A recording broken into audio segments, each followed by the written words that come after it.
안녕하세요. 저는 직장 생활을 하고 있는 30대 여성입니다.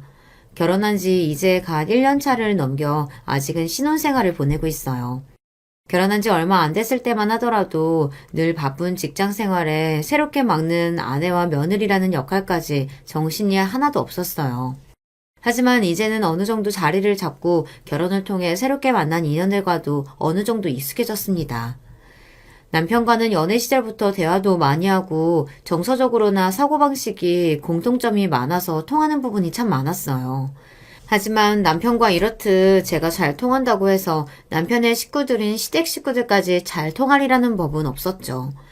아마 결혼하면서 시댁 식구 때문에 곤란을 겪는 많은 분들께선 공감하시겠지만 사실 결혼 아니면 평생 만날 일 없는 사람들이지 않습니까? 운이 좋아서 시댁 식구들 모두와 둥글게 잘 지낼 수 있다면 그보다 더할 나위가 없겠지만 생전 처음 보는 사람들이 갑작스럽게 가족으로 엮이는 건데 그렇게 찰떡같이 잘 맞는 건 대단한 행운이겠죠. 저 역시 그러했습니다. 결혼하고 난 후 생각지도 못하게 크고 작은 사건들을 겪게 되면서 나름대로 우여곡절을 겪어야 했으니까요.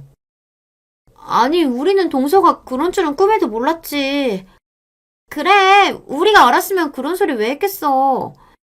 형님들이 아시든 모르시든 간에 저는 똑같은 사람인데 대접이 이렇게나 달라질 줄은 몰랐네요. 아무리 요즘 시대에 조건 따지는 게 당연한 일처럼 받아들여진다고 하지만 그래도 가족으로 엮인 사람들한테까지 대접을 받는 게 달갑지는 않더라고요. 더군다나 사람 조건 따져가며 대하는 태도를 손바닥 뒤집듯 하는 행동은 기가 막히다 못해 다소 한심스럽게까지 느껴졌습니다.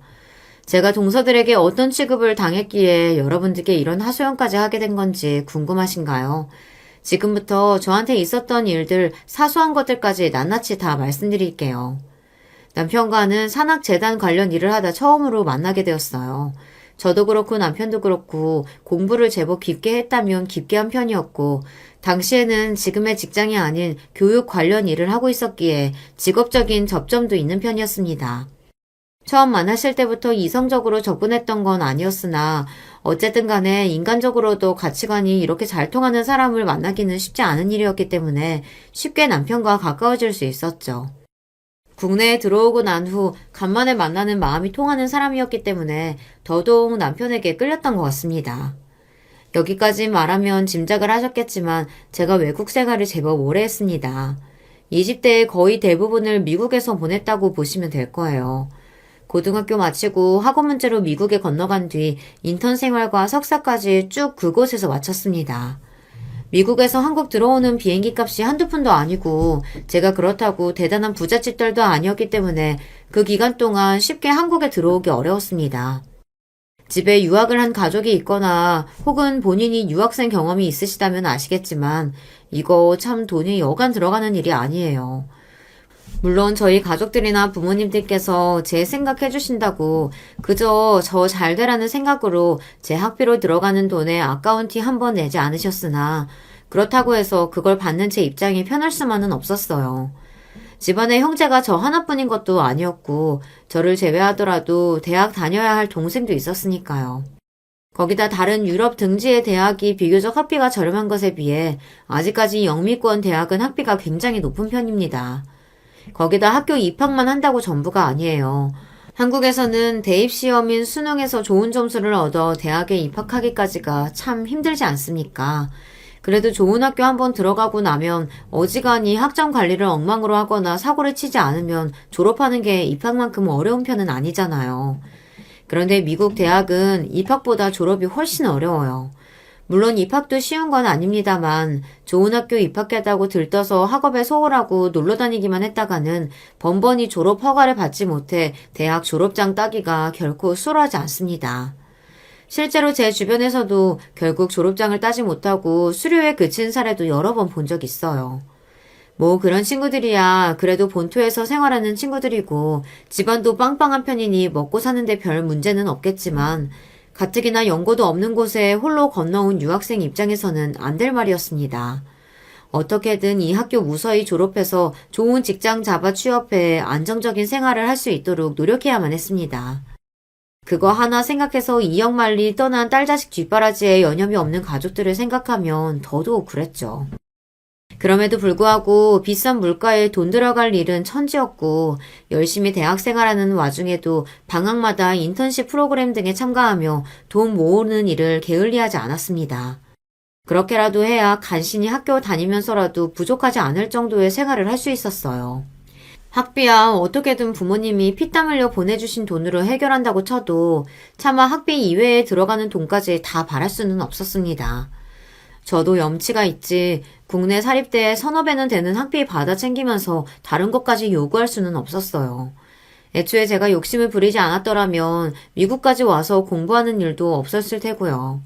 비록 비교적 편하게 대학 생활하는 다른 친구들을 보면 부러운 마음이 올라오는 것까지는 어쩔 수 없었으나 아무리 어린날의 선택이었다 한들 제 스스로의 선택에 대한 책임을 저도 어느 정도는 져야 한다고 생각했으니까요. 그래도 일과 학업을 병행해가며 그 누구에게도 부끄럽지 않을 정도로 열심히 살았던 탓에 무난하게 졸업에 성공할 수 있었어요. 중간중간 방학에 인턴십 다녔던 회사들에도 제가 좋은 인상을 줬던 건지 졸업 학기에 스카우트 제의도 여러 받았습니다. 그 중에서 가장 좋은 조건을 제시해준 회사에 졸업과 동시에 입사를 하게 되었기에 제 미국 생활은 생각보다 더 길어지게 되었습니다. 이왕 외국에서 학교 나온 김에 현지에서의 경력을 쌓아두면 나중에 한국에 귀국해서라도 좋은 스펙이 될 수 있을 거라는 생각에서였습니다. 그러다 보니 저의 귀국은 차일피일 미뤄지고 있었어요. 물론 저 나름대로는 이곳에서 열심히 생활해서 어느 정도 삶의 기틀을 마련하고 자리를 잡았다고 생각했지만 애초에 대학을 졸업하면 좋은 일자리 잡아 귀국하고 싶었던 게 제 마음이었어요. 직접 경험해본 유학생활이나 미국에서의 삶이 만족스럽지 않은 것은 아니었지만 처음부터 돌아갈 곳은 한국이라고 생각하고 있다 보니 이렇듯 점점 한국으로 돌아가는 일이 요원해지는 것이 조금 힘들게 느껴지더라고요. 더군다나 제가 대학 생활이라도 좀 널널하게 하며 주위에 정 붙일 만한 사람들도 많이 만들고 그랬다면 또 모르겠으나 대학 생활 내내 그리 치열하게 공부하고 일하느라 몇몇 가까운 동기 한국 유학생들 말고는 마음속 깊이 가까워진 친구가 그리 많지 않은 편이었습니다. 애초에 한국 유학생이라는 사람들도 저와는 사회적 배경이 다른 경우가 대부분이었고 그렇다고 제가 그런 상황을 파악하고 인맥 만들겠다고 들기엔 그 정도의 뛰어난 사회성을 갖춘 사람은 또 아니었고요. 물론 성격이 둥글둥글하고 조용한 편이다 보니 학교 다니는 내내 다른 사람들과 크게 잡음 일으키지 않으며 두루두루 잘 지내긴 했습니다만 완전히 마음을 열 정도로 사람을 깊이 사귀기는 쉽지 않았습니다. 몇 안 되는 가까운 친구들도 이런 제 성격을 너그럽게 이해해주고 처음부터 제게 먼저 다가와준 친구들이었어요. 그 고마운 친구들 덕분에 외국 생활에 어려움을 겪을 때마다 많은 마음의 위로를 받았습니다. 하지만 제 마음속 뿌리 깊이 내려앉은 외로움까지 달래주기란 어려운 일이었겠죠. 미국에서의 생활이 길어질수록 그리고 내가 이곳에서 이방인이라는 사실을 실감하면 실감할수록 한국에 두고 온 가족들이 무척이나 그리웠습니다. 어쩌다 집안에 큰 행사가 생겨서 몇 년에 한 번 정도 짧게 한국에 들어갔던 것을 빼면 그리 그리운 마음에도 만날 수 없는 가족들이었어요. 제가 20살 넘어 30 가까이 되어 한국에 귀국할 때까지 한국에 머무른 시간을 다 합쳐봤자 채 한 달이 되지 않을 거예요. 고국과 가족에 대한 갈증이 커질 수밖에 없었죠. 하지만 그렇다고 해서 쉽사리 한국행을 결정할 수는 없었습니다. 제가 이곳에서 대학을 나와 자리를 잡은 것은 저의 노력 덕분이기도 하지만 저희 집 형편에 버거울 정도의 학비임에도 불구하고 끝내 딸 자식의 날개를 꺾지 않기 위해 묵묵히 지원해주신 부모님과 가족들의 덕이기도 했습니다. 저 졸업시키겠다고 온 가족이 그렇게 고생을 했는데 적어도 부모님 보시기에 남 부끄럽지 않은 누가 봐도 자랑할 만한 안정적이고 탄탄한 직장을 잡지 않는 이상 경솔하게 한국행을 결정하지 않으리라 다짐하고 있었으니까요. 사실 저희 학교가 이름값이 제법 있다 보니 국내에서 취업 자체가 힘든 건 아니었습니다. 물론 회사마다 요구하는 바가 다르고 스펙이 높을수록 일자리가 많지는 않은 편이다 보니 자리가 한정적이긴 했지만 어찌되었든 들어가는 것 자체는 그렇게 힘든 편이 아니었어요. 문제는 취업하고 난 후 얼마나 버틸 수 있느냐 하는 거였죠. 먼저 귀국한 친구들 중에서 제법 괜찮은 자리에 취업한 경우가 더러 있었습니다. 하지만 그중 절반 이상이 채 2년도 채우지 못하고 이직을 준비하더군요. 업무 자체의 어려움은 둘째 치더라도 입사 후에 주변의 견제가 만만치 않았다고 합니다. 아무리 요새 블라인드 심사니 뭐니 해서 학연, 지연, 혈연 고려하지 않고 인재를 채용하려고 노력한다고는 하지만 그래도 기업 문화라는 게 그렇지 않습니까? 결국은 서로 엮인 인원들끼리 밀어주고 끌어주고 해가며 자리를 채우는 경우가 많은데 그런 사람들 입장에서 보기에 자기들하고 아무 연고도 없으면서 갑자기 외국에 있다가 튀어나온 저희 같은 사람들을 보는 시선이 그리 곱지 않았겠죠. 정정당당하게 따질 거 다 따져서 입사했음에도 불구하고 그런 따가운 눈총을 받지 않기가 어려웠습니다. 자기들 입장에서는 당연히 자기들 자리가 될 줄 알았던 걸 저희 같은 유학생 출신들이 체각이라도 한 것처럼 텃세를 부리는 경우도 심심치 않다고 들었어요. 원래 일이 힘든 건 견딘다고 해도 사람이 힘든 걸 못 견뎌서 회사 그만두는 경우가 많지 않습니까? 뭐 저희도 마찬가지였던 거죠. 저희 딴에는 잘못한 거 하나 없이 저희 인생 열심히 살아서 정정당당하게 들어갔는데 그리 사람이 못 견딜 정도로 몰아세우니 억울하고 괘씸하다는 생각을 지우기 어려웠고요. 내 보기에는 나보다 훨씬 못하는 인간들이 국내에서 줄 좀 잡았다는 이유로 나와 같은 혹은 나보다 더 좋은 대우를 받는 꼴을 못 보는 게 속이 부글부글 끓기도 했겠죠. 하여튼 이러저러한 이유로 국내에 돌아가더라도 한 직장에 진득하니 오래 머무르기가 쉽지 않은 것 같더라고요. 이런 이야기를 여러 번 접하다 보니 한국행을 결심하기가 더더욱 어려워졌습니다. 확실한 자리가 아니고서야 섣불리 움직일 일이 아니라고 생각했죠. 그렇게 한 해, 두 해 지내던 것이 거의 30이 될 때까지 미국 땅에서 벗어날 수 없었던 겁니다. 대학 생활까지 합치면 벌써 10년 가까이 국내에 들어가지 못하고 있었어요. 학교 다닐 때도 그랬지만 가족 하나 없는 곳에서 그 치열한 직장 생활하면서 심씨는 날이 가도록 달아갔습니다. 물론 어디든 밥 벌어먹고 살기 쉽지 않습니다만 미국에서는 한국만큼도 노동자의 권리가 보장되어 있지 않은 편이에요. 철저하게 성과주의로 돌아가기 때문에 얼마 전까지 높은 급여를 받던 사람도 한번 삐끗하면 한국보다 훨씬 쉽게 해고되는 경우도 많았습니다. 그야말로 무한 경쟁 사회였어요. 애초에 타고난 성격 자체가 경쟁에 그리 맞지 않은 편이었던 저에게는 더더욱 견디기 힘든 상황이었습니다.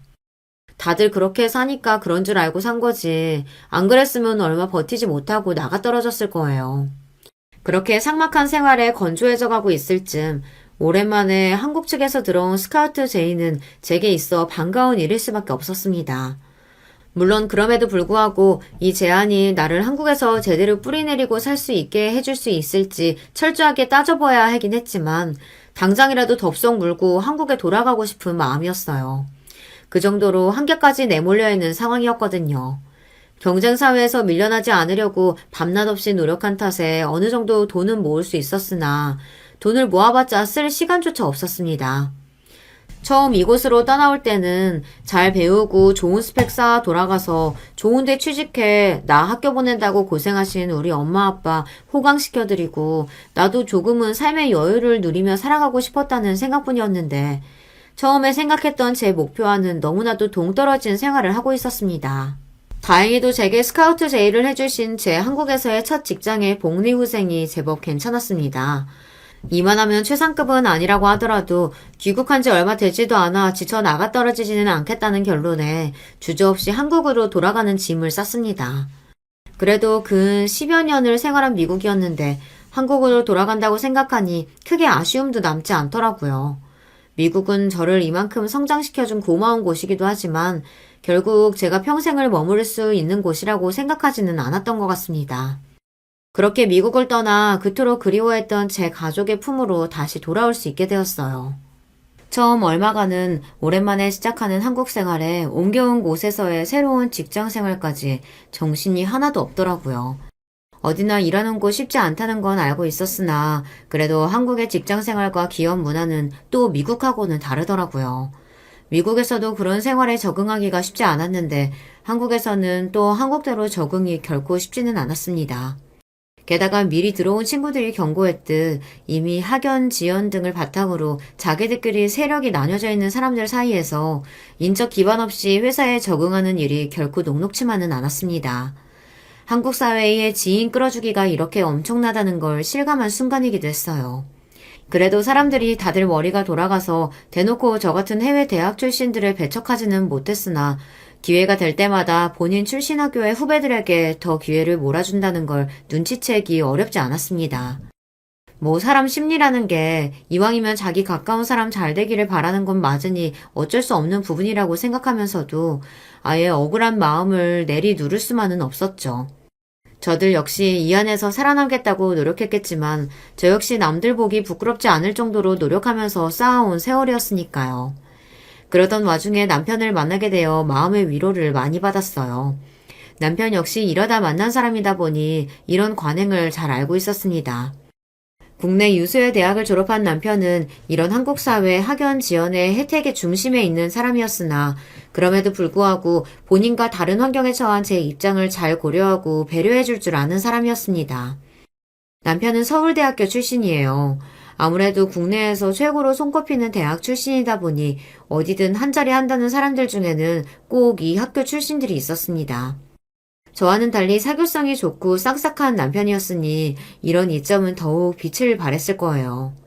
하지만 그런 점을 알고 있었음에도 불구하고 인맥에 기대려들지 않고 항상 노력을 게을리하지 않으며 자기 힘으로 성취하고자 하는 남편의 진취적인 성격과 마음가짐이 참 돋보였습니다.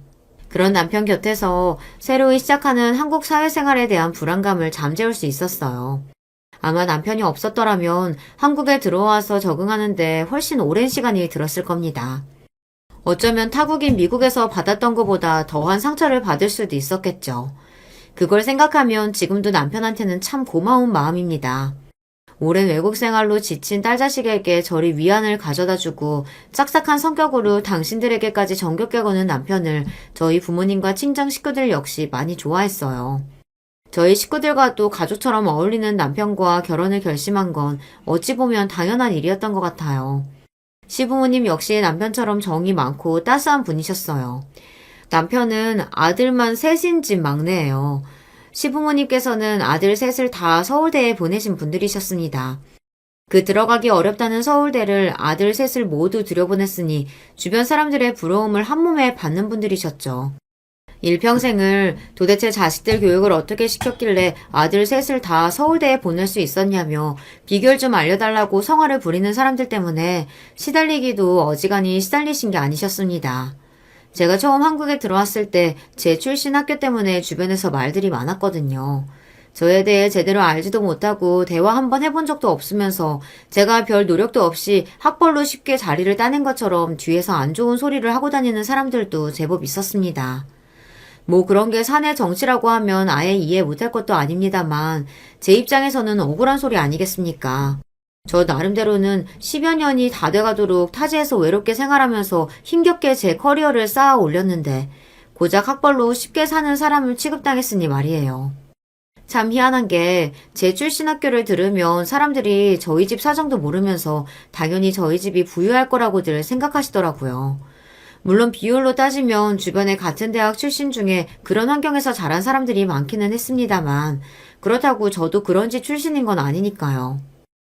그리고 그렇다 한들 그런 친구들도 졸업한다고 매일같이 날밤을 새가며 잠 줄이고 공부에 매달려야만 했죠. 원래 남의 성취라는 게 자기가 겪은 일이 아니다 보니 참 쉽게 느껴지지만 당사자에게는 그게 또 다른 문제 아니겠습니까? 잘 알지도 못하면서 내 노력을 폄하하고 깎아내리려 드는 사람들에게 시달리다 보니 한국 들어오고 나서 아예 저 나온 학교 얘기 꺼내는 것만으로도 피곤해지더라고요. 괜히 안 들어도 될 소리 일일이 대꾸해주는 것도 성가신 일이었고요. 물론 직장에서야 이미 어느 정도 제 배경에 대한 소식이 쫙 퍼져 있으니 이제 와서 그런 소리 하지 않는다고 한들 큰 효과는 없었지만 밖에서 다른 사람 만난 일이 있으면 굳이 제 출신 학교 이야기를 꺼내지는 않았습니다. 처음 시부모님께 인사드렸을 때 제가 미국 생활을 오래 하고 거기서 학교까지 나왔다는 걸 알고 두 분 눈이 호기심으로 반짝였어요. 하지만 이내 제가 귀국한 뒤에 이러한 문제들로 속을 끓였다는 말씀을 드리자 두 분 역시 깊은 공감의 뜻을 비치셨습니다. 내가 주아 씨가 무슨 뜻을 말하는지는 잘 알겠어요. 우리 상훈이도 그렇고 얘 위로 형 둘이 있는 녀석들도 다 서울대를 보내놔서 그런지 이 사람이나 나나 꽤나 배운 사람들이라고 다들 착각하더라고. 사실 둘 다 찢어지게 가난한 집에서 태어나서 고등학교나 겨우 졸업한 얼마 배우지도 못한 사람들인데 말이지. 그런 사람들 앞에서 처음에 고졸이라는 얘기하기가 얼마나 민망하고 부끄럽던지. 우리가 절대로 만만하게 살아온 게 아니고 열심히 살아왔다고 자부하면서도 그렇게 당연하다는 듯이 학벌 얘기 꺼내는 데서는 사람이 어쩔 수 없이 작아지더라고. 좋은 학교 간 것도 저들이 알아서 해준 덕에 그런 거지. 우리야 그저 하루하루 열심히 살면서 성실하게 지낸 것밖에 달리 한 것도 없거든. 시부모님 두 분은 장사로 집안을 일으키신 분들이셨습니다. 사람이 사는 길에 대학만 있는 것도 아니고 그저 다른 이들에게 죄짓지 않고 부끄럽지 않게 살면서 본인 노력으로 일군 것들은 모두 자랑스럽게 생각해야 마땅하다고 저는 생각하고 있으나 사실 세상 돌아가는 게 꼭 그렇지만은 않지 않습니까?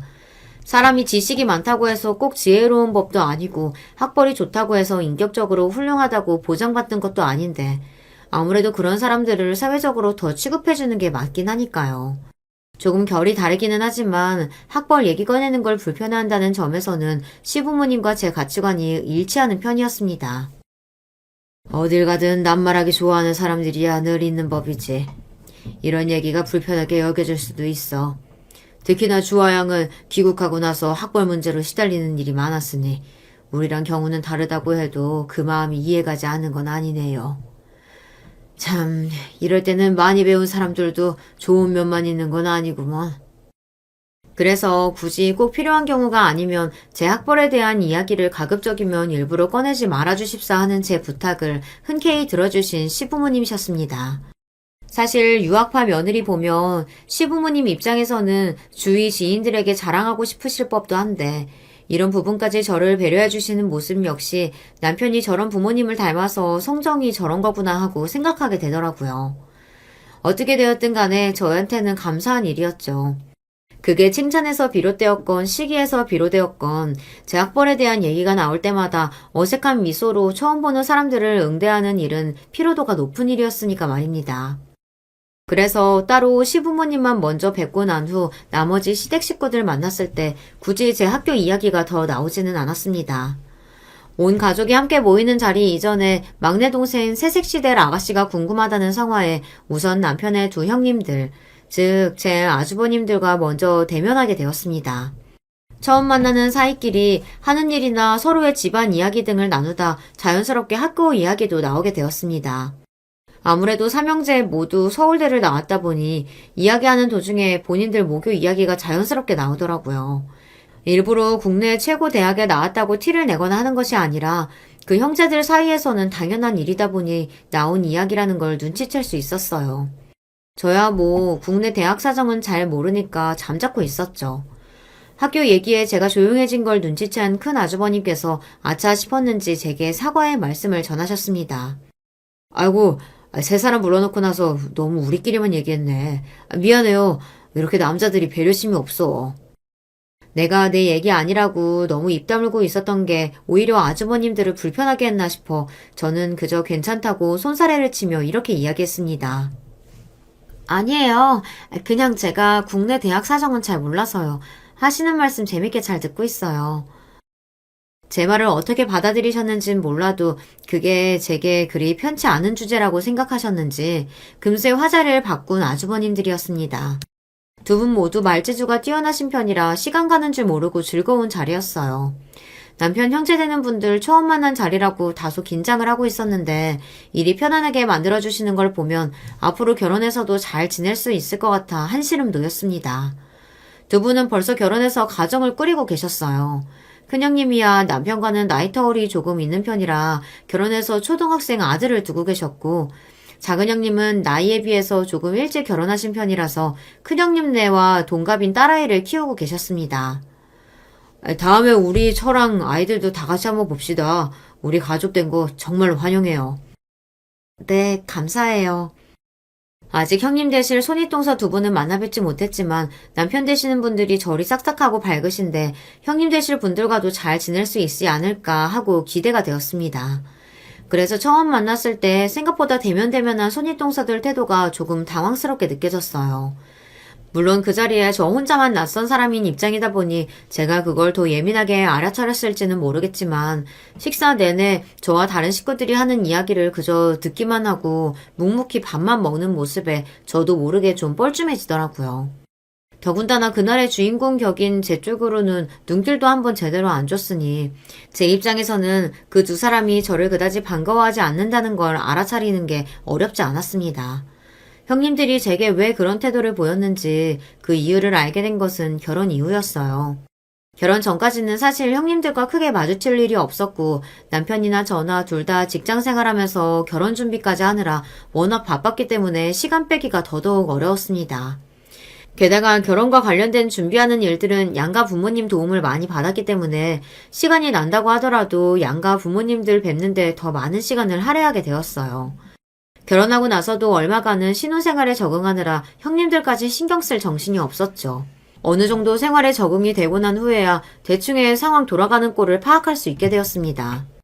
그날은 둘째 아주머님 부부가 부부 동반 모임에 참석한다고 시조카인 영지를 저희 부부에게 맡기신 날이었어요. 마침 주말이기도 했고 결혼 이후에 아직은 어색한 사이였던 시조카와 조금은 가까워질 수 있지 않을까 하는 기대에 흔쾌히 아이를 봐드리기로 했습니다. 그렇게 저희 집으로 온 아이는 책가방이 빵빵하도록 책을 짊어지고 왔습니다. 주말임에도 불구하고 쉴 새 없이 학원이며 학교 숙제가 잔뜩 쌓여 있어서 새 식구가 된 작은 엄마에게 쑥스러워 기어 들어가는 목소리로 겨우 인사만 하고 고개를 받고 공부만 하는 아이였습니다. 그래도 주말인데 아직 중학생도 되지 않은 아이가 저 많은 숙제에 파묻혀서 쉬지도 못하고 있는 걸 보니 마음이 좀 안 좋더라고요. 요즘 애들 학원 가지 않으면 친구들하고 어울리기도 어렵다는 얘기 정도야 들어서 알고 있었습니다만 그래도 저건 좀 과하다 싶었어요. 남편도 오랜만에 조카와 놀아줄 생각에 은근히 기대하고 있다가 아이가 훌쩍은 표정으로 문제집만 들이입다 풀어대고 있으니 조금 당황스러워 보였습니다. 그래서 잠시라도 쉬게 만들어주고 싶어 아이 좋아할 만한 간식을 내어주며 조심스럽게 물었어요. 영지야, 평소에도 숙제가 이렇게 많아? 네. 그래도 오늘 여기 오려고 어제 밤늦게까지 숙제 많이 해서 오늘은 별로 많은 편 아니에요. 삼촌집까지 와서 책만 들여다보고 있는 저를 책망하는 줄 알았는지 아이가 풀이 죽어 기어 들어가는 소리로 말했습니다. 괜히 애 신경 쓰게 하는 건가 싶어 서둘러 말했어요. 괜찮아. 벌써부터 이렇게 열심히 공부하는 거 보니까 기특해서 그래. 그럼 삼촌이랑 숙모랑 같이 남은 거 얼른 풀고 재밌는 거 하고 놀까? 그제야 아이 표정이 좀 풀어지더라고요. 양쪽에 삼촌과 숙모가 붙어 앉아 공부를 도와주니 의욕이 샘솟는 듯 했습니다. 그렇게 아이 숙제를 도와주고 일부러 아이 온다고 구비한 보드게임을 하며 즐거운 시간을 보냈습니다. 둘째 아주버님 부부가 아이가 저녁 먹고 한참 놀다 지쳐 잠이 든 무렵에야 아이를 데리러 오셨어요. 아주버님께서는 기분이 좋아 한잔 하셨는지 웃는 낯이 벌겋게 익어 계셨고 운전해야 해서 술을 드시지 않은 둘째 동서가 아이를 챙기셨습니다. 우리 애 봐주느라 고생했네. 아니에요. 저희도 영주랑 즐거운 시간 보내서 재밌었어요. 아이가 숙제가 많아서 많이 놀아주질 못해서 그게 오히려 아쉬운걸요. 그 말은 진심이기도 했지만 저도 모르게 아이 합숙력이 지나치게 많다는 생각에 튀어나온 말이었던 것도 같습니다. 제 말에 살짝 이마에 미간을 찌푸린 둘째 동서가 언제 그랬냐는 듯 표정을 지우고 아이를 데리고 가셨습니다. 그리고 얼마 지나지 않아 시어머니 생신이랑 온 시댁 식구들이 모두 모였습니다. 좋은 날이니만큼 서로 기분 좋은 대화가 오가며 맛있는 음식 먹고 서로의 근황을 주고받았어요. 저 역시 얼마 전 만났던 시조카 영지의 안부를 챙겼습니다. 영지는 그날도 제 몸뚱이만한 책가방에 책이며 문제집을 잔뜩 싸들고 왔더라고요. 저도 모르게 아이가 안쓰럽다는 생각이 들었습니다. 괜히 한번 무거운 가방 드느라 고단했을 아이 어깨를 토닥여주며 제가 말을 붙였어요. 영지야, 오늘도 책을 많이 들고 왔네. 내일까지 해야 할 숙제가 있어서요. 우리 영지가 고생이 많네.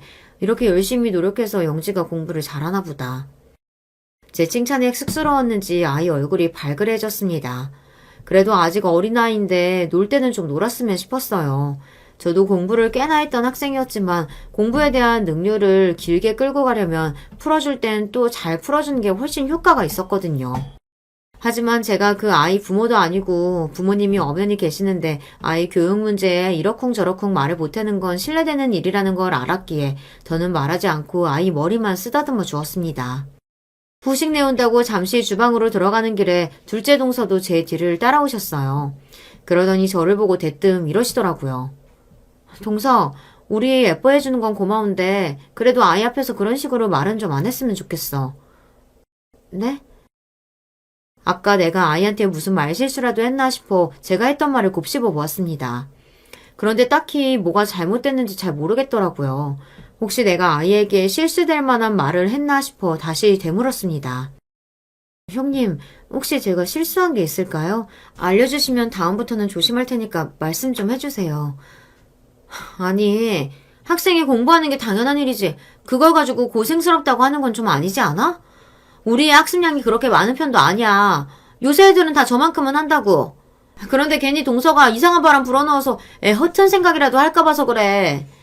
지금도 저기서 더 놀리고 싶은 걸 조절하고 있는 중인데 그렇게 공부 너무 많이 한다는 식으로 했다가 애가 깨라도 부리면 골치 아파지는 건 내 쪽이라고. 제 딴에는 아이가 너무 어린 나이부터 공부한다고 애를 너무 먹는 것 같아서 한 소리였는데 아이 공부 스케줄 관리하는 엄마 입장에서는 자기 일도 아닌 문제에 괜히 입댄 것처럼 느껴질 수도 있다는 생각이 들더라고요. 물론 그럴 의도는 아니었습니다만 상대방이 그렇게 느꼈다고 하면 조심해야 하는 게 맞다고 생각했어요. 그래서 답했습니다. 죄송해요, 형님. 제 딴에는 영지가 너무 애쓰는 것 같아서 안쓰러워서 한 말이었는데 제가 자세한 사정도 모르면서 너무 쉽게 말했던 것 같아요. 앞으로는 신경 쓸게요. 그래. 뭐 그렇게 얘기해주니 더 할 말은 없네. 동서야 모르겠지만 원래 대학 가서 사람 구실하려면 지금부터 공부의 길을 들여놓는 게 참 중요하다고. 동서가 경험해본 일이 아니라서 잘 몰라서 그런 거라고.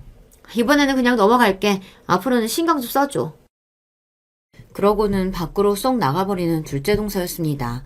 갑작스레 들어온 뜻밖의 말에 저는 어안이 벙벙해졌어요. 아니, 저도 고등학교 때까지는 치열하다는 대한민국 교육을 경험해봤고, 비록 국내 대학은 아니라 하더라도 외국에서 대학생활도 질리도록 해봤고요. 이런 문제에 완전히 문외 아닌 것처럼 취급하는 것도 모자라 조금은 무시당한 기분이 들어 기분이 찜찜했지만 이렇게까지 생각하는 건 내가 너무 과하게 해석한 건가 싶어 애써 떨떠름한 기분을 떨쳐내려 노력했습니다. 시댁에 모이는 일이 잦아질수록 저를 대하는 두 동서들의 태도가 더욱 확실하게 느껴졌습니다. 동서들이 붙어있을 때마다 단연 가장 많이 나오는 주제는 역시 아이들 교육 문제였어요. 제가 결혼한 지도 얼마 안 되었고 아이도 없다 보니 두 분이 말씀하실 때 멀뚱하게 듣고 있는 것 말고는 딱히 할 말도 없었습니다. 애초에 그 둘이 지내온 시간이 저보다 훨씬 길었고 공통적인 관심사도 없이 아이들 교육 문제만 나오는데 화제에 끼어들기가 쉽지 않았죠. 은근히 그 둘이 저를 따돌리는 기분이 들었으나 설마 나하고 무슨 척질 일이 있는 것도 아닌데 일부러 그러기야 하겠나 생각했어요. 아, 너무 우리들끼리 떠들었네. 아무래도 우리가 엄마다 보니 이런 데 관심이 갈 수밖에 없더라고. 동서도 이해하지? 아, 그럼요. 아이들 문제만큼 중요한 게 또 있나요. 그래.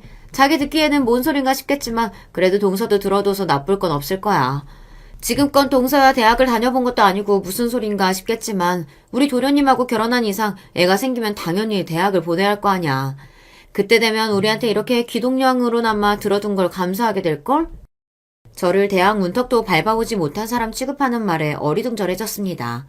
그러면서 제게 대단한 은혜라도 베푼 것처럼 구는 두 손윗동서를 보니 그제야 저 둘이 제게 거리를 두는 이유를 깨달을 수 있었어요. 눈치 없이 저 두 사람이 몇 번 만나보지도 않은 새 식구인 저에게 낯을 가리고 있는 게 아닌가 싶었는데 애초에 본인들과는 어울릴 수 없는 보이지 않는 선을 긋고 저를 대한 거였더라고요. 두 동서들은 아주버님들과 캠퍼스 커플 출신으로 둘 모두 서울대 출신이었습니다. 한눈에 보기에도 좋은 대학 나왔다는 자부심이 상당해 보였죠.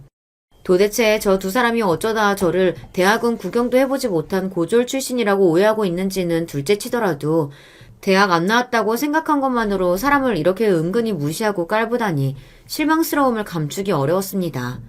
집으로 돌아오는 길에 남편에게 대충 그날에 있었던 일을 설명했더니 남편 표정도 황당하게 짝이 없더라고요.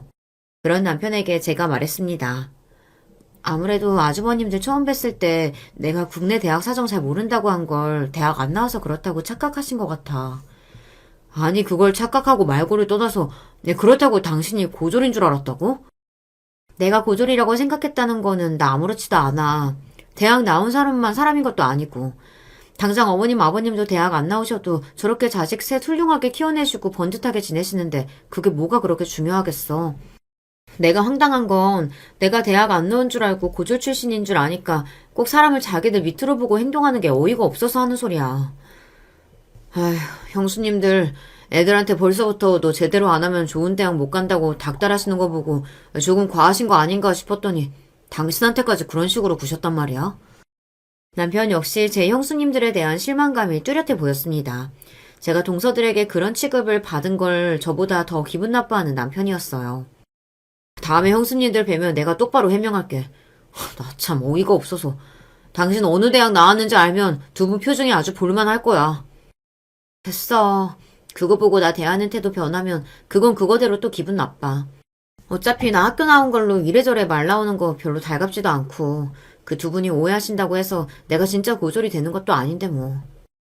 이미 실망스러워서 그런지 해명을 할 생각도 들지 않는 저였습니다. 그리고 해명이라는 말도 참 웃기지 않나요? 자기들 임의대로 해석해서 멋대로 받아들인 사실만 가지고 그럴 일도 아닌 걸 가지고 사람을 이리 대해놓고 사실대로 얘기한들 무슨 소용이 있을까 싶었습니다. 어차피 그런 마음가짐으로 앞으로 잘해준다면 내가 진심으로 마음에 들어서 하는 행동도 아닌데 그런 식으로 아무 일 없었다는 듯 잘 지내는 것도 찜찜한 기분이었고요. 그렇게 말하는 저를 보고 남편 표정이 염려스러웠으나 괜한 말할 거 없다고 다시 한번 남편에게 당부하고는 저도 그렇게 넘어가기로 작정했어요. 하지만 신경 쓰지 않으려고 했던 생각에도 불구하고 제 앞에서 두 분의 학벌 타령은 점점 더해져만 갔습니다. 동서, 지금 와서 좀 늦기는 했지만 그래도 도련님도 서울대 출신인데 지금이라도 사이버 대학이라도 들어가는 거 어때? 그래. 나중에 애 낳아봐. 아빠는 서울대 나왔는데 엄마는 대학 문턱도 못 밟아봤다 그러면 애가 얼마나 창피하겠어? 다 동서 생각해서 하는 소리야. 인생 선배들 말 가볍게 듣지 말고. 배울 거 하나 없는 사람이 인생 선배를 자처하는 게 기가 찼습니다. 처음에는 눈치라도 좀 보다 점점 다른 식구들 있는 앞에서까지 말을 못 가리는 동서들이었습니다. 입이 방정인 제 아내 대신 아주버님들 사과를 받는 일도 잦았죠. 재수씨, 내가 미안해요. 내가 그렇게 단속을 하는데도 점점 더 말을 가르할 줄도 모르고. 내가 정말 재수씨랑 우리 상훈이 볼 면목이 없어. 아주버님들이 먼저 제안해주신 동서들과의 미국 여행을 마지못해 받아들인 것 역시 동서들 때문이 아니라 아주버님들 때문이었습니다. 내가 성과급 명목으로 미국 여행 상품권을 받았는데 요새 업무가 하도 바빠서 시간 빼기가 어렵더라고. 가서 구경도 잘하고 콧바람도 좀 쐬고 하면서 기분 좀 풀고 와요, 재수씨. 미국 여행에 한두 푼 드는 것도 아니고 제게 미안한 마음에 어떻게든 동서들 간의 사이를 풀어보려고 저리 애쓰시는데 거절하기도 참 그렇더라고요. 이미 제 형수들하는 태도에 성이 날 대로 난 남편은 그마저도 곱깝지 않게 봤지만요. 당신 괜히 형들 때문에 억지로 괜히 참아줄 필요 없어. 나중에 뒷수습 내가 다 해줄 테니까 너 어떤 소리 하거든 봐주지 말고 할 말 시원하게 다 해. 알았지? 남편까지 저리 든든하게 지원을 해주는데 까짓거 못 갈 것도 없겠다 싶었습니다. 그렇게 여행날이 되었어요. 저들 둘이서 뭐가 그리 신나는지 깨르륵 웃으며 붙어가는 동서들 뒤를 따라 터덜터덜 걸어갔습니다. 미국으로 들어가는 출입국 심사대 앞에서 대놓고 들으란 식으로 저를 조롱하는 동서들이었어요. 저 앞에서 통과는 제대로 할 수 있을까? 미국은 출입국 심사도 쉽지 않은데 영어 못해서 붙잡히면 얼마나 창피한 일이야. 설마 아무리 배운 게 없어도 그 정도 공부야 해왔겠죠. 혹시나 했는데 역시나였습니다. 무난하게 출입국 심사대를 통과한 저를 보고 의외라는 듯한 동서들 표정을 빤히 쳐다보았어요. 이대로 제가 여기서 망신이라도 당하고 붙잡혔으면 저를 기다리지도 않고 저들끼리 가버리고도 남을 인간들이었어요. 공항 입구를 나서자마자 동서들이 하는 소리는 더더욱 가관이었습니다. 그래도 어떻게 이미그레이션은 통과했네? 나는 저기서 동서 잡힐까봐 어찌나 걱정이었는지 몰라. 동서, 고졸이라서 영어 못하지? 대꾸할 가치도 없어 가만히 있는 저를 보고 둘째 동서가 이죽거렸습니다. 지금 손윗동서가 말씀하시는데 태도가 그게 뭐야? 여기가 한국인 줄 알아? 동서, 영어 한마디 제대로 하지도 못하면서 여기서 우리가 떨고 가면 어쩌려고 이딴 식으로 굴어? 똑바로 해. 제대로 안 하면 여기다 그냥 확 버리고 간다. 듣자 하니 정말이지 더는 못 들어주겠더라고요. 미리 예약한 우버가 도착하자마자 그것들 뒤도 안 돌아보고 앞자리에 턱 올라타서는 유창한 영어로 운전자에게 목적지를 내질러 버렸습니다. 거침없는 제 행동에 다소 당황한 동서들이 우물쭈물거리다 자기들 트렁크를 넣고는 영문을 모르고 뒷자리에 올라탔어요. 동서, 도대체 뭐라고 한 거야? 지금 어디 가는 거야? 입 다물고 있어요. 미국 와본 적도 없다면서 내가 떨구고 가면 어쩌려고. 한껏 비아냥거리는 제 말에 황당함을 감추지 못하는 동서들이었어요. 제가 얌전하게 대해줄 때는 끝을 모르고 기어오르더니 말 한번 싸하게 내뱉었다고 당황함을 감추지 못하는 꼴을 보자 역시 별것도 아닌 것들이 사람 봐가며 발 뻗는다 싶더라고요. 그렇게 차는 이윽고 목적지에 도착했습니다. 여긴 왜 왔어? 우리 호텔은 어쩌고? 아니, 여기 아무나 들어갈 수 있는 거야? 촌스럽기 짝이 없는 태도로 쭈뼛거리는 그것들에게 혀를 차며 제가 어깨를 활짝 펴고 소리쳤습니다. 지금 아니면 형님들 주제에는 평생 못 오지 싶어서 제가 한번 모시고 왔어요. 여기가 내 모교입니다. 네, 제가 동서들을 데리고 온 곳은 제가 졸업한 학교인 바로 하버드대였습니다. 그동안은 워낙 제 대학 생활이 쉽지 않고 또 힘든 타지 생활로 그리 아름다운 추억으로만 남아있지 않았던 곳이었으나 생각지도 못한 제 말에 턱이 빠지도록 경악한 저 한심한 두 여자 꼴을 보니 속이 다 시원해지더라고요. 내가 이 학교 나온 것을 이렇게 유치하게 자랑하게 되는 날이 올 줄은 정말 생각도 못했습니다. 하물며 그게 저것들 때문이라니 스스로도 조금 창피하다는 생각이 들었지만 제 말을 듣자마자 사색이 되어버린 저 두 여자를 보니 저 사람들 수준에는 이 정도 얕은 행동이 딱 먹혀 들어갔다는 걸 곧장 알 수 있었죠. 하버드라니 동서 고졸 아니었어? 내가 내 입으로 대학 안 나왔단 소리 한 적이 한 번이라도 있나요? 내가 진짜 고졸 같아요? 아니 말을 안 하는데 우리가 어떻게 알아? 말을 안 하면 뭐여? 설마 내가 진짜 고졸이라도 대학 안 나왔다고 사람을 그런 식으로 대하는 게 뭐 잘했다는 소리예요? 대놓고 동서들을 무시하는 제 말에 동서들의 얼굴이 실버겋게 달아올랐습니다. 동서들을 하찮다는 듯 쳐다보며 제가 말했어요. 뭐예요? 어른 안 쫓아오면 버리고 갈 거예요. 그렇게 그 둘을 끌고 학교 구석구석을 제 집 앞마당처럼 누비며 그 시간을 한껏 즐겼습니다. 비록 졸업생이긴 하지만 하버드 출신이라고 외부인 출입이 금지된 곳에도 들어갈 수 있더라고요. 그런 곳에는 입구에 두 동서들을 내버려두고 그냥 저 혼자 당당하게 들어갔어요. 순간 학교 다닐 적 추억들이 새록새록 떠올랐습니다. 동시에 입구에서 저를 따라 들어오지도 못하고 지나다니는 사람들 눈치만 보고 있는 두 동서꼴을 보자니 스스로 유치하다고 생각하면서도 속이 뻥 뚫리는 기분만은 어쩔 수 없었습니다. 그렇게 여행 첫날 하루를 통으로 하버드 대학교에서 보냈어요. 자존심은 자존심대로 상하고 몸은 몸대로 지친 동서들 표정이 벌레 씹은 것만도 못했습니다. 그런 동서들을 보고 제가 말했어요. 이제 그만 찢어져서 다니죠. 난 여기 지인들도 있고 만날 사람들도 많은데 굳이 같이 다닐 필요가 있어요? 아니 여기까지 데려와 놓고 우리 보고 어쩌라고. 왜 영어 못해요? 내가 버리고 가면 혼자서 숙소도 못 찾아가요? 참나 어디서 서울대 나왔다고 하기 민망스럽네요. 금방이라도 창피해서 눈물을 터뜨릴 것 같은 표정에 좀 더 놀려주고 싶었지만 조금이라도 더 나은 내가 참자 싶었어요. 그렇게 그 둘을 남겨두고 남은 미국 여행 기간 동안 정작 미국 살면서 사느라 치여서 못 즐겨본 것들도 즐기고 좋은 구경 다 실컷 하며 한국으로 돌아왔습니다. 비행기에서 내리자마자 동서들 만행을 낱낱이 실토했기에 시댁은 그야말로 초토화가 되었습니다. 화해하라고 큰돈 들여 미국까지 보내놨더니 인간 이하의 치졸한 짓거리를 벌인 것도 모자라 하버드 출신 동서에게 망신이란 망신을 있는 대로 당한 제 마누라들을 보고 아주버님들도 기어이 화가 폭발하셨어요. 도대체 당신은 생각이 있어 없어? 이게 무슨 망신이야? 당신 수준이 이것밖에 안 되는 여자였어? 번데기 앞에서 주름 잡는 것도 정도가 있지. 그간 재수씨가 당신 하는 걸 보고 얼마나 우스웠겠어? 재수씨가 당신 미국에 안 버리고 온 것만으로도 감사히 생각해. 아마 동서들도 살면서 그렇게 큰 수치심을 겪어본 적은 없었을 겁니다. 창피해서 얼굴이 터질 것 같다면서도 대꾸 한마디 못하는 꼴을 보니 그간 쌓인 채증이 확 풀리는 기분이었어요. 더 볼 것도 없이 그 이후로 손윗동서들이 제게 기어오르는 일은 두 번 다시 없었습니다. 기어오르기는커녕 어쩌다 대학 얘기만 나와도 제 눈을 피하는 꼴은 좀 불쌍할 지경이더라고요. 당신들 인생의 가장 큰 자부심이 학벌이었을 테니 제 앞에서는 평생 저리 쪼그라져 살겠죠. 전에 없이 유치한 일을 벌이기는 했습니다만 알터니가 빠진 심정이니 이만하면 잘 정리되었다 싶어요. 사람 참 각양각색이라고 하지만 살다 보니 정말이지 별일이 다 있어요.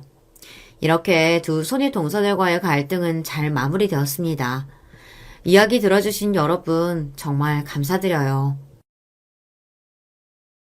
안녕하세요. 아이 둘 키우는 엄마입니다. 자식 키우는 것이 보통 일이 아니지만 그래도 눈에 넣어도 하나도 아프지 않을 이 아이들이 조금씩 커가는 모습을 보는 것이 부모로서 인생의 가장 큰 즐거움이겠죠.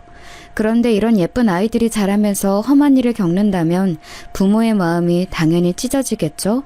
게다가 아이가 겪었던 그 일을 그 당시 바로가 아니라 시간이 한참 지나서야 알게 되면 아이들에 대한 미안함은 물론 아이들에게 미리 더 집중하지 못했던 스스로를 무척이나 탓하게 된답니다. 아직은 무슨 이야기인지 잘 모르시겠죠?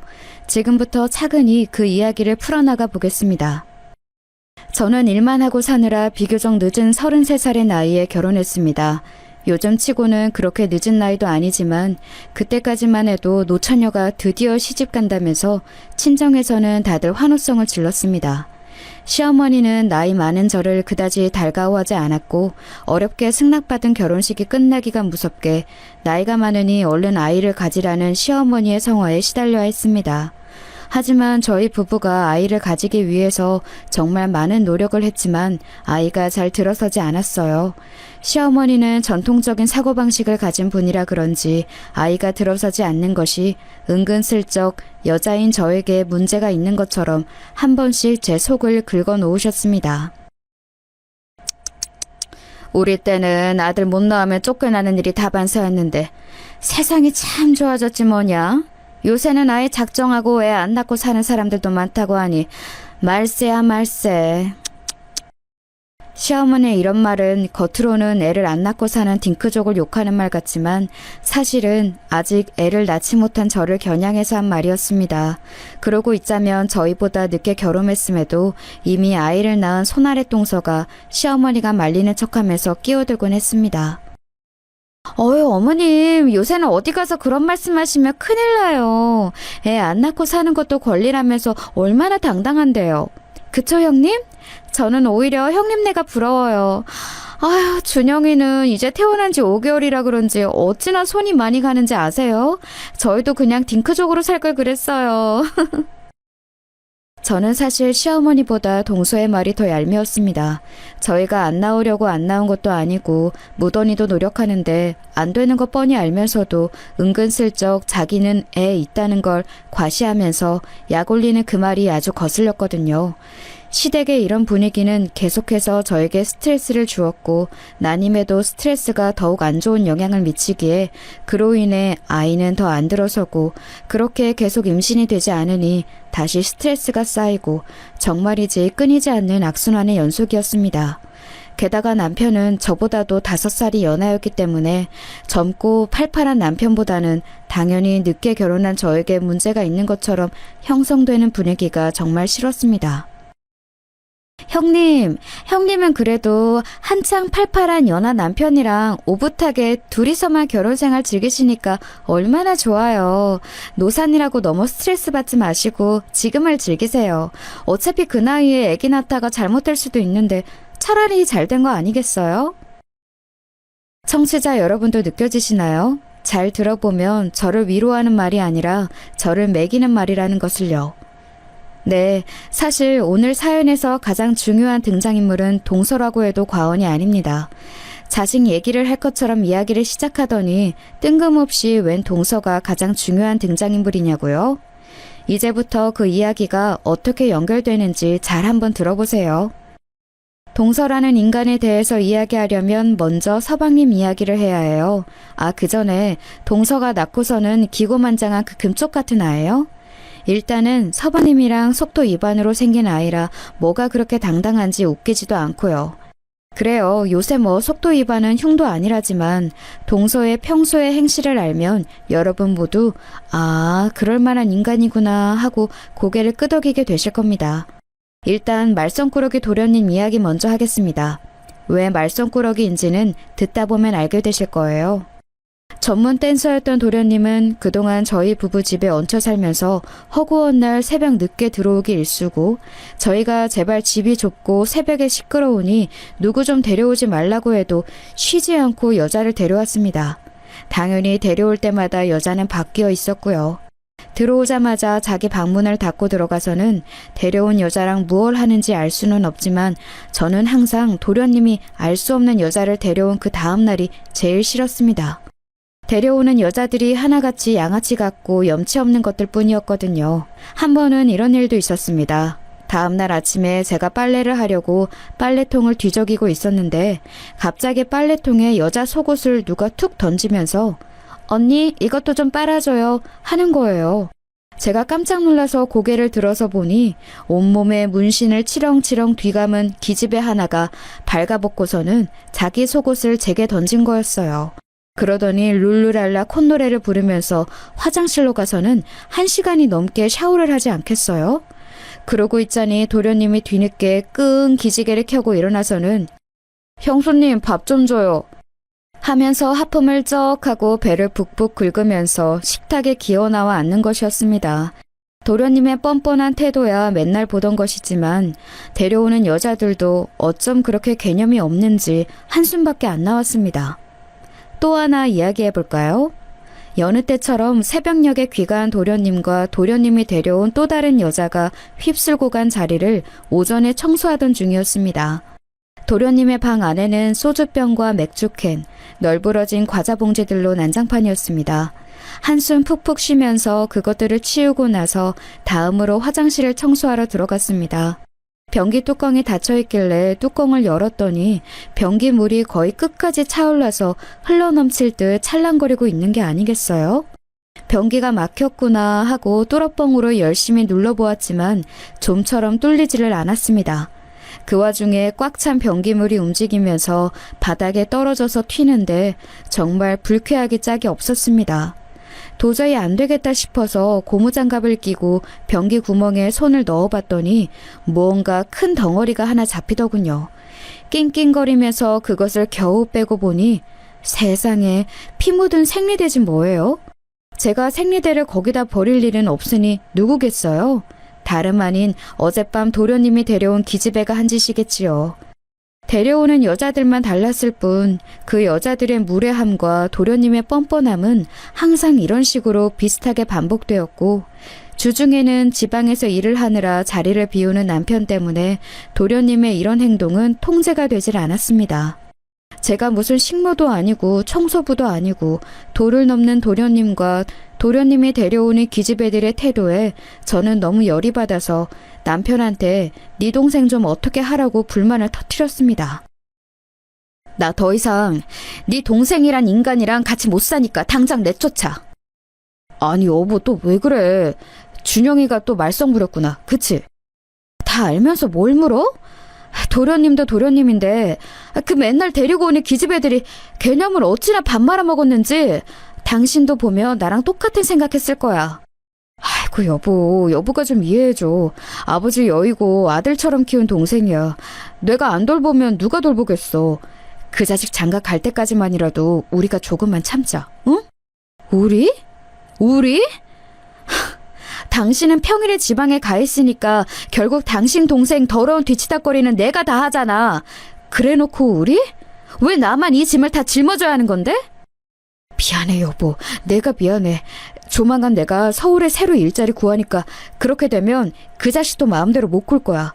조금만 참아줘 제발. 그리고 결혼을 하기는 한데 장가를 가긴 가는 거냐고. 저렇게 지 맘대로 사는 인간이 결혼하는 걸 본 적이 없어 내가. 알았어. 준혁이가 결혼을 하든 안 하든 내년부터는 나가서 살라고 얘기해 볼 테니까 그만 화 풀어. 내년부터는 도련님을 내보내겠다는 말에 간신히 화가 누그러들어 그날의 대화는 마무리가 되었습니다만 의외로 그런 도련님이 저희 집에서 나가는 날은 예상보다 빨리 찾아왔습니다. 어느 날인가 불쑥 결혼을 하겠다고 하면서 저희 부부에게 새색시를 소개하고 싶다고 했습니다. 저희 부부는 모두 깜짝 놀랐습니다. 자유로운 영혼 그 자체인 도련님이 결혼을 하다니 무엇보다 이제 이 집에서 나가게 되다니 저는 겉으로는 티를 안 냈지만 속으로는 쾌재를 불렀습니다. 엄마한테 소개하기 전에 먼저 형이랑 형수님한테 소개하고 싶어. 형수님은 집에 한번 보신 적 있을 거예요. 아무튼 이번 주말에 인사 온다니까 예쁘게 좀 봐줘. 도련님의 그 말을 듣는 게 좀 느낌이 싸했습니다. 제가 전에 본 적이 있다고 한다면 분명히 집에 데려온 여자들 중 한 명일 텐데 그 중에 제 맘에 드는 사람은 단 한 명도 없었거든요. 그리고 제 불길한 예감을 적중을 하고야 말았습니다. 약속한 식사 장소에 저희 부부와 도련님이 먼저 도착해 있었는데 도련님의 색시될 사람이 뒤늦게 나타났습니다. 안녕하세요. 조수진이라고 해요. 어머 언니! 안녕하세요. 저희 구면이죠. 세상에나 도련님이 결혼할 사람, 그러니까 제 동서될 사람은 바로 그 발가벗은 채로 제게 자기 속옷을 빨아달라며 툭 던지던 온몸에 문신을 치렁치렁 감은 싸가지 없는 기집애였습니다. 아, 네. 안녕하세요. 그날 빨래 고마웠어요, 언니. 빨래 엄청 잘하시던데요? 앞으로도 자주 해주실 거죠? 여러분은 초면에 손윗동서에게 앞으로 빨래 자주 해달라는 부탁을 하는 사람을 보신 적이 있나요? 거짓말 같다고요? 거짓말 하나도 안 보탠 100% 실화입니다. 제가 너무 기가 막혀서 어버버하고 있으니까 도련님이 도와준 잡시고 한마디 거들었습니다. 아, 형수님, 이 사람이 애교가 참 많죠? 아닌 게 아니라 이 사람이 홀몸이 아니라서 그래요. 그러니까 이런 장난은 너그럽게 넘어가 주세요. 홀몸이 아니라고? 그러면 지금 제주씨 될 사람이 임신을 했다는 거야, 지금?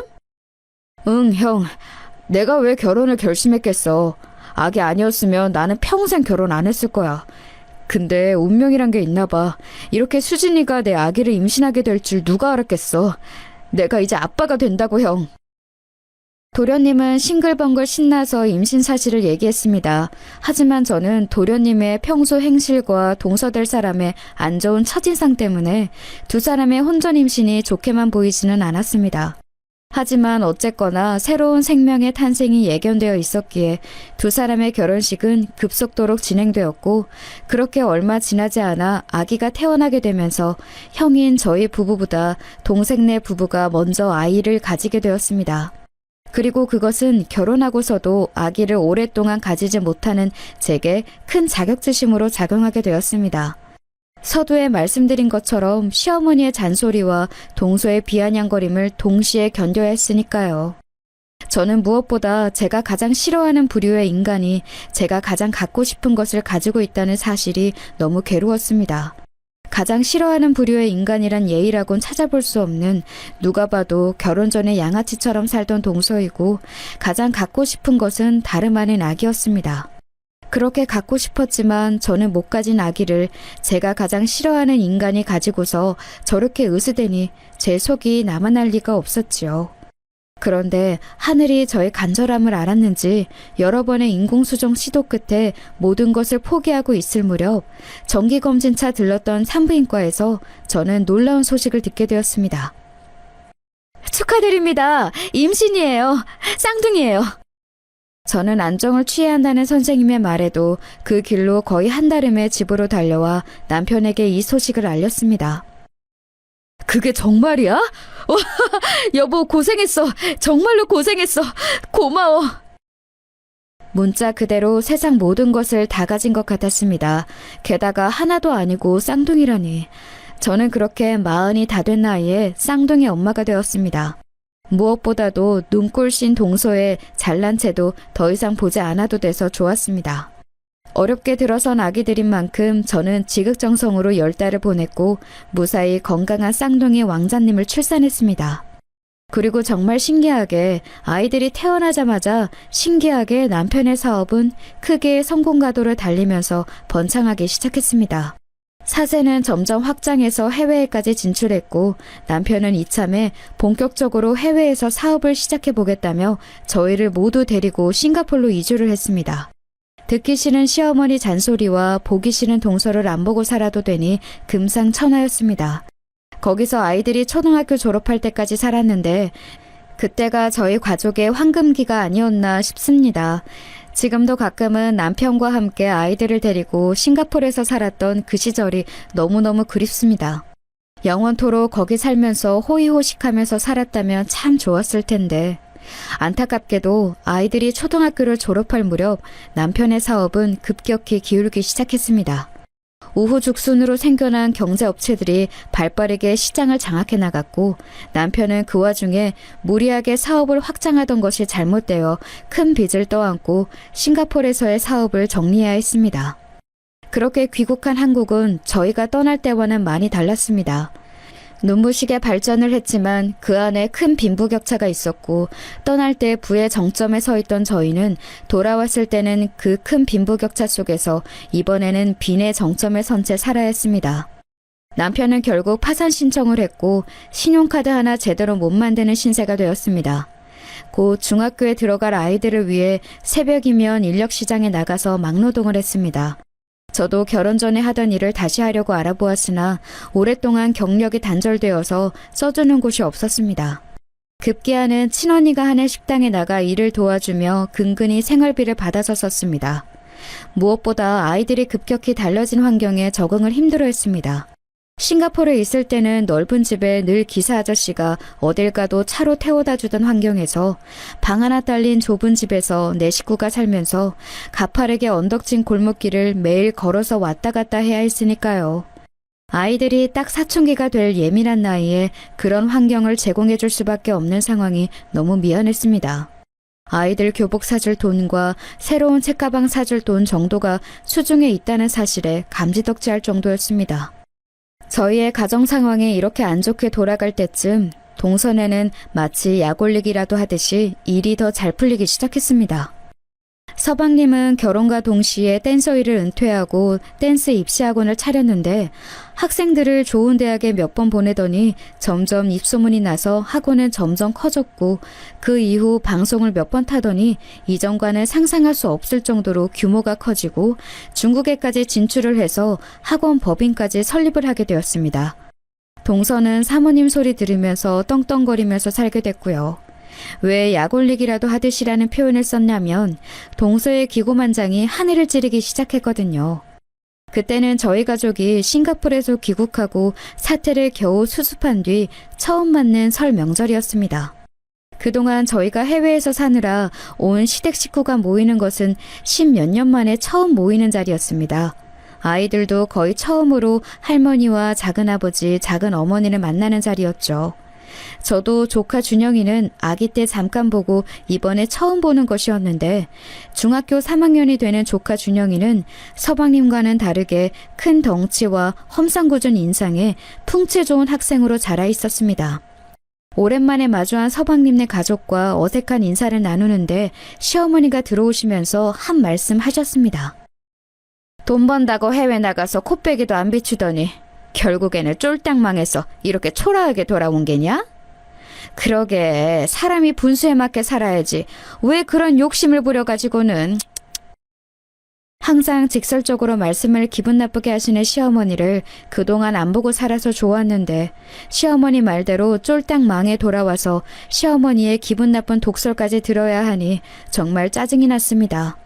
하지만 언제나 그랬듯 핀잔하는 시어머니보다 말리는 척 은근슬쩍 매기는 동서가 더 얄미웠습니다. 아, 어머니, 서방님네가 뭐 일부러 그랬겠어요. 그런 욕심은 누구나 살면서 한 번씩 부려보는 거죠. 물론 우리 그이처럼 욕심을 부려서 그것을 성취하느냐 못하느냐의 차이만 있을 뿐이죠. 동서, 지금 그거 우리 들으라고 하는 말이야? 어머마, 아니요. 저는 그냥 형님네가 안타까워서요. 그리고 도영이, 도준이 이제 중학교 들어가는데 상황이 이렇게 됐으니까 아이들이 얼마나 힘들겠어요. 도영이, 도준아, 언제든지 맛있는 거 먹고 싶으면 이 작은 엄마한테 전화해. 알겠지? 아참, 너희 요번에 세광중 입학한다며? 잘됐다. 여기 준영이 형도 같은 학교야. 이제 3학년. 준영이 너 여기 사촌 동생들 학교에서 만나면 잘 챙겨줘. 알았지? 딱 이 문장만 들으면 조카들 걱정하는 정상적인 작은 어머니 같지만 뒤이어 나오는 말은 여전히 과시욕이 넘치는 변함없는 재수없는 동서의 모습 그대로였습니다. 아, 그리고 형님, 제가 여기 가방이랑 옷가지들 좀 여기 챙겨왔는데, 이거 형님 하세요. 제가 정말 아끼는 것들인데, 특별히 형님을 위해서 준비했다고요. 겉으로는 저를 챙겨주는 척하지만 누가 봐도 자기가 질려서 더 이상 안 들고 다니는 물건을 저에게 버리려고 가져온 것들이었습니다. 형님 이거 엄청 비싼 명품이에요. 어쩌면 평생 가도 구경도 못할 최고급 브랜드라고요. 형님네 사정 어렵다는 얘기 듣고 제가 특별히 골라온 거예요. 잘 쓰세요. 됐어 동서. 나 이런 거 들고 다닐 시간적 여유도 없어. 그러니 도로 가져가. 에이, 형님. 혹시 자존심 상해서 그러시는 거 아니죠? 이런 거 받는 거 부끄러운 거 아니에요. 막말로 당근 마켓에만 팔아도 형님네 몇 달 생활비는 나올걸요? 저는 그 말에 너무 화가 나서 모두가 모인 자리에서 폭발했습니다. 뭐야? 동서 지금 우리 거지 취급하는 거야? 어머, 무슨 말씀을 그렇게 섭섭하게 하세요, 형님. 참나, 도와줘도 왜 난리람? 도와줘? 도와줘? 딱 봐도 네가 쓰다가 질린 물건 나한테 버리는 거 내가 모를 줄 알아? 어머머 세상에 어이없어. 니라뇨? 아무리 그래도 애들 앞에서 예의는 지켜주세요 형님. 아이고 그만들 하거라. 지금 시애미 앞에서 이게 무슨 짓들이냐? 시어머니가 말리지 않았더라면 아마 그날 동서랑 저는 머리끄댕이를 잡아도 시원하게 잡았을 것입니다. 그래요 어머님 아버님. 사업이 망해서 어쩔 수 없이 귀국한 것도 사실이고 저희도 지금 사정 어려워서 매 밥 한 끼 매달 생활비가 아쉬운 상황인 것도 사실이에요. 하지만 그렇다고 해도 어머님이나 동서 도움은 필요 없이 저희 힘으로 극복해 나갈 거니까 더 이상 그 부분은 말씀 안 해주셨으면 해요. 그럼 저희는 먼저 일어나겠습니다. 저는 그렇게 남편과 아이들을 데리고 먼저 자리를 박차고 나왔습니다. 문을 나서는 뒤로 시어머니가 혀를 차며 말씀하셨습니다. 만면일이라는 것이 어쩜 저리 드세누. 어휴. 내비두세요 어머님. 형님이 지금 좀 상황이 어려운 상황이잖아요. 저 상황이면 누구라도 자격지심 생길 거예요. 저는 다시금 뒤돌아서 동서의 머리끄댕이를 잡아 뽑고 싶었지만 아이들을 생각해서 꾹 참고 문을 나섰습니다. 남편 사업이 망한 것도 서러운데 제일 싫어하는 인간으로부터 그것으로 비아냥을 받아야 하는 상황이 너무 싫었습니다. 너무 열받고 자존심이 상해서 돌아오는 길에 눈물을 뚝뚝 흘렸습니다. 엄마, 왜 울어? 도영아, 도준아, 엄마 아빠가 미안하다. 왜 미안해? 울지마 엄마. 그렇게 설날의 난리는 끝이 났고 어느덧 계절이 바뀌어 아이들이 중학교에 입학을 할 때가 되었습니다. 저는 어려운 집안 상황 속에서도 부디 아이들의 중학교 생활만은 순탄하기를 두 손 모아 간절히 기도했습니다. 하지만 하늘은 저의 그런 간절한 기도를 처참하게 외면했습니다. 아이들이 중학교에 입학한 그 해였습니다. 아이들은 힘든 과정 상황 속에서도 다행히 중학교에서 적응도 잘하고 친구도 잘 사귀는 것 같았습니다. 그런데 아이들이 학교가 끝나고 집으로 돌아온 어느 날, 그날따라 아이들의 낌새가 조금 이상했습니다.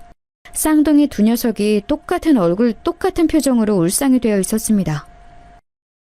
도영아, 도준아, 무슨 일 있었어? 표정이 왜 그래? 아니야, 엄마. 아무 일 없었어. 아무 일 아닌 게 아닌데 엄마한테 얘기해봐.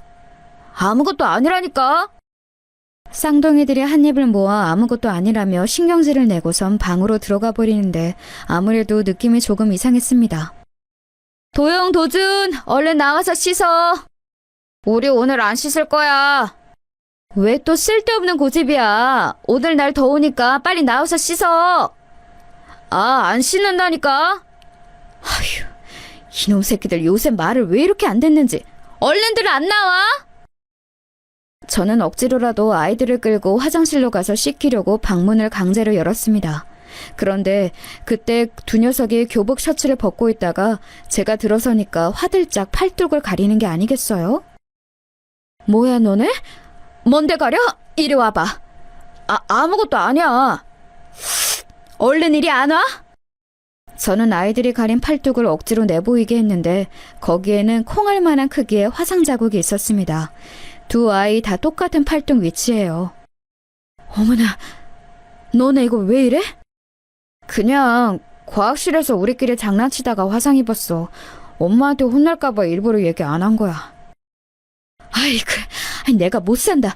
얼른 이렇게 해봐. 약 발라줄 테니까. 조심 좀 하지. 그러게 왜 과학실에서 불 가지고 장난을 쳐? 아이들은 시무룩한 표정으로 제가 약 발라주는 것을 바라보고 있었습니다. 다음부터는 조심하고 다시는 불 가지고 서로 장난치지 마. 알았지? 네. 풀이 잔뜩 죽은 채로 시무룩하게 대답하는 아이들을 보면서 저는 조금 의아했습니다. 아니, 아무리 장난을 치다 화상을 입어도 두 아이 다 똑같은 위치에 이렇게 동시에 화상을 입는다고? 저는 무언가 깨름직했지만 아이들이 그렇다고 하니 그날은 그렇게 넘어갔습니다. 그런데 며칠이 지나지 않았을 때쯤 아이들의 수상한 행동은 한 번 더 계속되었습니다. 그날도 역시 방과 후에 집에 들어와서는 저랑 얼굴도 마주치지 않고 두 아이 다 방문을 쾅 닫고 안으로 들어갔습니다. 이 녀석들, 다녀왔으면 다녀왔습니다 하고 인사를 해야지. 빨리 다시 안 나와? 아, 몰라요. 저희 그냥 내비두세요. 뭐야? 이 녀석들 정말 한번 혼날래? 저는 다시금 아이들의 방문을 다시 열었는데 아이들의 행색에 깜짝 놀랄 수밖에 없었습니다. 에그머니나, 너네 얼굴이 왜 이래? 옷은 또 왜 다 찢어졌고? 아이들의 교복은 찢어져서 만신창이가 되어 있었고 눈탱이는 밤탱이가 되고 입술은 터져 있었습니다. 이게 어떻게 된 거니? 그냥 저희끼리 싸웠어요. 별거 아니에요. 싸우긴 뭘 싸워? 너네 잘하면서 한 번도 안 싸웠잖아. 얼른 사실대로 얘기 안 해? 그게...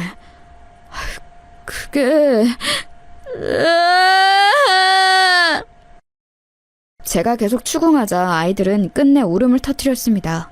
한참을 그렇게 울더니 진정이 좀 되자 아이들은 이게 어떻게 된 일인지 자초지종을 설명했는데 저는 정말 경악을 금치 못했습니다. 학교에서 일진 형들에게 잘못 찍혀서 수개월간 계속 괴롭힘을 당했는데 그 정도가 점점 심해지더니 오늘 이렇게 훔씬 두들겨 맞기까지 한 겁니다. 처음에는 500원, 1000원씩 삥을 뜯기 시작하더니 흔히 빵 셔틀이라고 말하는 매점 심부름과 방과 후 가방 셔틀까지 하루가 멀다 하고 심하게 괴롭혔다고 합니다. 행여를 심부름을 잘못하면 우유를 아이들 머리에 붓기도 하고 자기 옷에 우유가 튀었다며 빨아오라고 시키기도 했다고 합니다. 나중에는 담배 심부름까지 시켰는데 아이들이 자기들도 미성년자인데 어디 가서 담배를 구하냐고 죽는 소리를 하자 건방지게 말대꾸를 한다며 아이들 팔에 담배빵을 내기도 했습니다. 며칠 전 아이들 팔에 난 화상 자국은 다름 아닌 일진 형들이 담뱃불을 팔뚝에 지져서 낸 자국이었습니다. 쌍둥이니까 똑같은 자리에 하나씩 놔주겠다면서요. 그날 이후로 아이들은 미성년자에게 담배를 파는 가게를 백방으로 찾아다니며 담배 심부름을 했는데 생각보다 받아주는 가게가 잘 없자 일진 형들은 그것을 제대로 못 구하냐며 아이들을 이렇게 두드려 패놓은 것입니다. 저는 아이들의 이야기를 듣고 너무 놀라서 당장에 아이들을 데리고 담임선생님을 찾아갔습니다. 상황을 들은 담임선생님은 미처 신경 쓰지 못해 죄송하다며 저에게 사과를 하셨고 아이들에게 자신들을 괴롭힌 일진들의 이름을 적어보라고 했습니다. 아이들은 쭈뼛쭈뼛하며 그 일진들의 이름을 적어냈습니다. 김지환, 박재철, 황민수, 임준영. 응? 잠깐, 임준영? 임준영이라면 네 사촌형 임준영? 그럼 너를 괴롭힌 일진 중에 그 한 명이 준영이 그 자식이란 말이야? 응, 맞아. 준영이 형이 그 일진 중에 대장이야. 그래서 더 못 말한 것도 있어. 그래도 사촌형이니까. 뭐라고? 그럴수록 더 얘기를 했어야지. 어머님 진정하시고요. 이럴 때일수록 아이들을 탓하시면 안 됩니다. 일단 절차대로 제가 처리하도록 하겠습니다. 저는 너무너무 화가 났습니다. 아이들의 학교 폭력에 시달린 것도 가슴이 찢어지는데 그 주동자가 딴 사람도 아닌 아이들의 사촌형이라니 저는 이대로 가만두어선 안 되겠다고 생각했습니다. 그 길로 집에 돌아와 동서에게 전화를 걸었습니다. 여보세요? 이봐 동서, 준영이가 학교에서 일진인 거 알고 있었어? 그리고 일진이랍시고 우리 도영이 도준이를 심하게 괴롭혔다네? 네? 에이, 어디서 헛소문 들이신 거 아니에요? 우리 준영이가 얼마나 착한 앤데요. 벌써 증거 다 모아서 애들 담임선생님께 제출했어. 우리 이번 일 그냥 안 넘어간다? 기다리고 있어. 뭐라고요? 아니, 형님! 동서에게 그렇게 선전포고를 하고 며칠 뒤 담임선생님으로부터 학교폭력위원회가 열린다는 안내 전화를 받았습니다. 언제까지 아이들과 함께 학교에 오면 된다고 하셨습니다. 저희는 절대 선처를 안 해줄 생각을 가지고 그 자리에 참석했습니다. 가해자 학부모들도 역시 자리를 했습니다. 거기에는 당연히 동서도 있었고요. 안녕하세요. 저는 이번 학교폭력위원회 위원장을 맡은 학생부장 쥐황교입니다. 먼저 이런 일로 학부모님들을 뵙게 되어 굉장히 유감스럽게 생각하게 됩니다. 전해주신 신고 내용은 꼼꼼히 잘 살펴보았습니다. 임준혁 학생의 주도로 준혁 학생의 친한 친구 몇 명과 함께 임도영, 임도준 학생을 괴롭힌 사실은 분명하게 입증이 되었습니다. 그런데 왜 그러세요, 위원장님? 무언가를 말하기 머뭇거리는 위원장님께 제가 재촉하듯 물었습니다. 아무래도 이 사태를 주도한 준혁 학생과 도영, 도준 학생의 관계가 친인척 관계에 있다 보니 이 사안을 학교폭력위원회에서 다루기보다는 개인의 가정사로 보아 동서지간에 계신 두 학부모님들께서 합의하에 원만하게 해결하시는 것이 좋을 것 같다는 의견이 나왔습니다. 뭐라고요, 위원장님? 이건 분명하게 학교폭력이라고요. 사촌 관계 여부를 떠나서 아이들이 분명하게 괴롭힘을 받았다고요. 아이들 팔에 이 담뱃불 자국 안 보이세요? 그것이 저희도 참 유감스럽습니다만 정이 그 부분이 마음에 걸리시면 친족 간의 상해죄로 따로 고소를 하심이. 이게 무슨 경우예요, 도대체? 지금 학교가 할 일을 개인에게 책임을 떠넘기는 겁니까? 다시 한번 유감스럽게 생각합니다. 아무튼 이것으로 이번 학교폭력위원회는 마치는 것으로 하고 준영이 어머님과 도영, 도준이 어머님은 따로 남아서 이야기를 나누시지요. 그럼 저희는 이만. 참, 어이가 없네요. 이봐요, 위원장님. 이번 일 그냥 안 넘어갑니다. 학교가 해야 할 마땅한 일을 태만하게 처리했다고 교육청에 신고하겠습니다. 형님, 이제 그만 좀 하시고 저랑 얘기 좀 해요. 뭐? 학교폭력위원회와 다른 학부모들이 도망치듯 스리슬쩍 자리를 피하자 동서가 저를 막아서며 말했습니다. 저는 일단 동서와 이 일에 대해 어찌 처리할지 논의부터 해야겠다고 생각했습니다. 형님, 제가 준영이 이 녀석 따끔하게 혼냈어요. 그러니 좋게 이번 한 번만 넘어가요. 네? 그게 무슨 말도 안 되는 소리야. 우리 애들은 아직 준영이한테 사과 제대로 못 받았어. 그래서 이렇게 오늘 우리가 애들 데리고 만난 거 아니에요. 야, 임준혁, 너 도영이, 도준이한테 빨리 사과해. 아, 알았다고. 야, 임도영, 임준혁, 형이 미안했다. 그냥 장난으로 그런 거였는데 그렇게까지 힘들어할 줄은 몰랐다. 자, 도영아, 도준아, 형이 사과하잖아. 얼른 받아줘야지. 그만해, 동서. 이게 이딴 식으로 구렁이 담 넘어가듯이 해결될 일이야? 애들이 받은 상처는 어떻게 하고? 이렇게 애들한테 억지로 사과하고 사과받게 해서 그냥 쉽게 끝내려고? 절대 안 되지. 아이, 참, 형님도 애들이 크면서 사촌 형제들끼리 그럴 수도 있는 거지. 뭘 그렇게 역정을 내세요? 뭐? 사촌끼리 그럴 수도 있어? 니네 사촌은 니한테 담배빵 내고 막 그러니? 에이, 형님도 흥분하신다. 그럼 뭐 합의금이라도 드리면 돼요? 애들 병원비랑 정신적 피해 보상금이랑 이런 거요? 형님이 필요하신 게 애초에 그거였구나? 야! 너 이리 와봐. 너 오늘 나랑 아주 끝장을 보자. 저를 마치 애들 이용해서 합의금 뜯어내려고 혈안이 된 사람 취급하는 동서의 말에 너무 화가 나서 저는 이성을 잃고 동서에게 달려들었는데 저희 아이들이 말리고 나섰습니다. 아이고, 엄마, 그만해. 형이 사과했으니까 우린 됐어. 그만하고 가자, 얼른. 그만하긴 뭘 그만해. 엄마, 이대로는 그냥 못 넘어가. 얼른 이거 안 놔? 저희가 그렇게 실갱이를 하고 있는데 준영이 이 녀석이 한쪽 구석에서 그것을 보며 웃는 것 아니겠어요? 웃어? 야, 임준영, 너 지금 웃음이 나와? 그놈아, 미안하다잖아요. 사과를 안 한 것도 아니고 쟤들도 괜찮다는데 이제 그만 좀 해요. 엄마가 돈도 준다잖아요. 저는 그 말에 정말 눈이 뒤집혀 버렸습니다. 야, 너 이 새끼 일로 와! 저는 그대로 조카 녀석에게 달려들어 머리털을 쥐어뜯으며 말했습니다. 이 싸가지 없는 새끼! 뭐가 어쩌고 어째!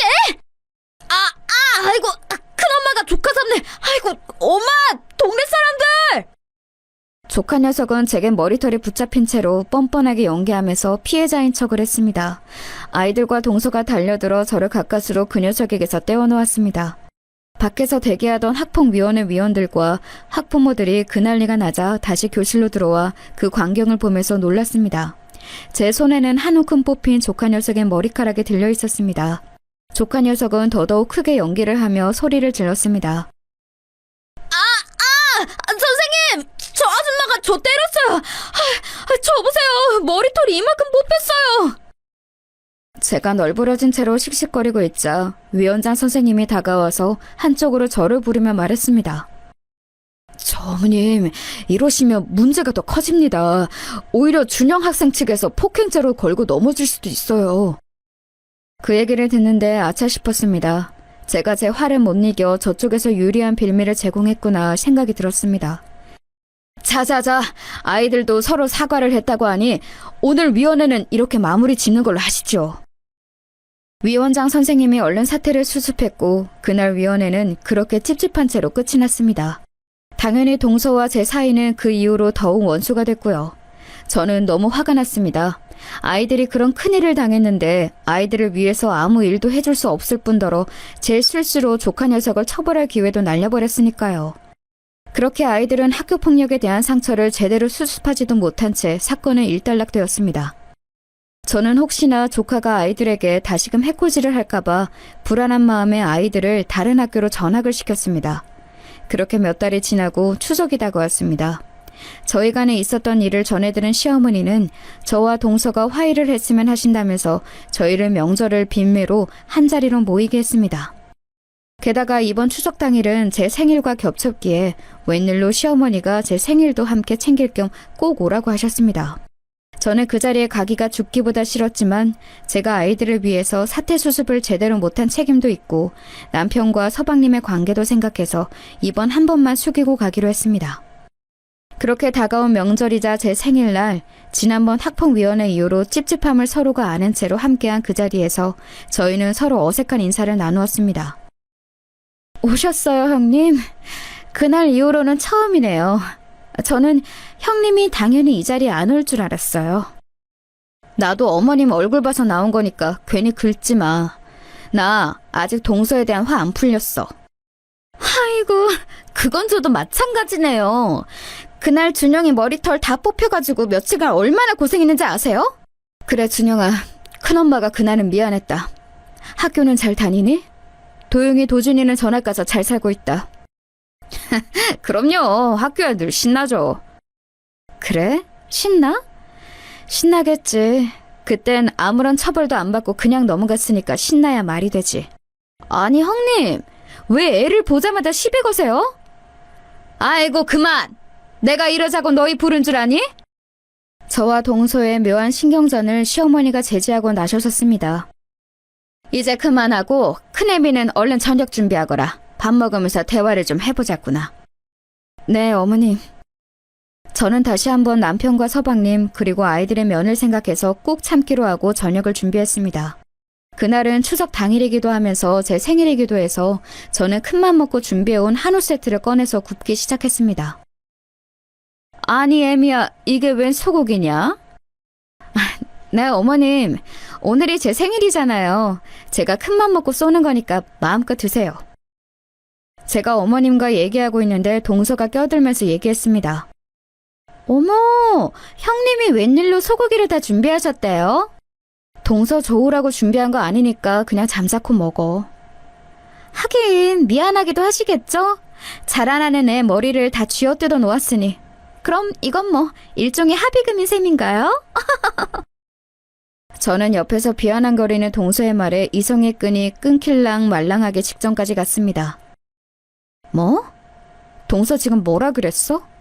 아니, 그렇잖아요. 그때 제대로 된 병원비도 제대로 못 받았는데 저희가 그냥 이걸로 합의금 받은 셈 칠게요.